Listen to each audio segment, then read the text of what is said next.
ගතානුගතිකව පැවතෙන සිරිතේ මල් කතරට වැදිලා නිර්මල ජල ධාරාව තර්කයේ සිඳී ගිලි නොගියේ මේ ඉන්නේ ලොජික්කා. මෙයා කියනවා 2.5යි කියලා. එතකොට මේ ඉන්නේ ඉල්ලොජික්කා. එයා ඒක පිළිගන්නේ නැහැ. එයා ඒ වෙනුවට ලොජික්ක දාගෙන ඉන්න තොප්පිය දිහා බලලා ඒකේ අඩුපාඩු ගැන කියලා ලොජික්කට බනිනවා. අන්න ඒ වගේ කෙනෙක්ගේ තර්කයට ඇටැක් කරන්නේ නැතුව එයාට ඇටැක් කරනවට අපි කියනවා බංකොලොත් පැටිකිරි තර්ක කියලා. අපි සාකච්ඡාවක් කරනකොට අනිත් පැත්තේ ඉන්න කෙනාට නරියා, නිවටයා, මෝඩයා කියලා බැන්න කියමුකෝ. ඒකෙන් පොඩි කික් එකක් එනවා තමයි. ඒ වුණාට ඒකෙන් ඔප්පු වෙන්නේ නැහැ. ඔයා හරි අනිත් කෙනා වැරදි කියලා. ඔය ගමේ ගොඩේ නිතරම භාවිතා වෙන බංකොලොත් තර්කයක් තමයි මේ තර්කය.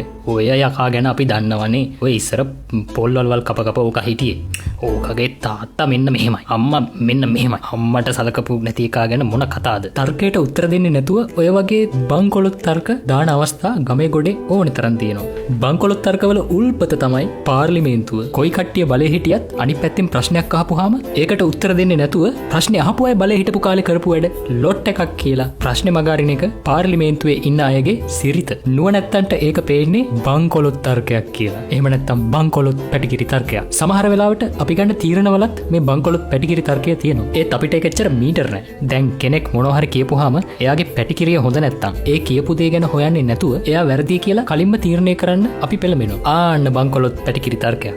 ඒ නිසා ඊට පස්සේ කවුරු හරි මොකක් හරි කිව්වහම ඒ කියපු දෙයට නැතුව ඒ කියපු කෙනාගේ අතීතෙට පරම්පරාවට එයා ඇඳගෙන ඉන්න විදිහට මාල දාන විදිහට පරාබු දාන විදිහට බණින්න යන්න එපා. මොකද නුවණැත්තන්ට ඔබව පේන්නේ එතකොට බංකොලොත් පැටිකිරි තර්කකාරයෙක් කියලා.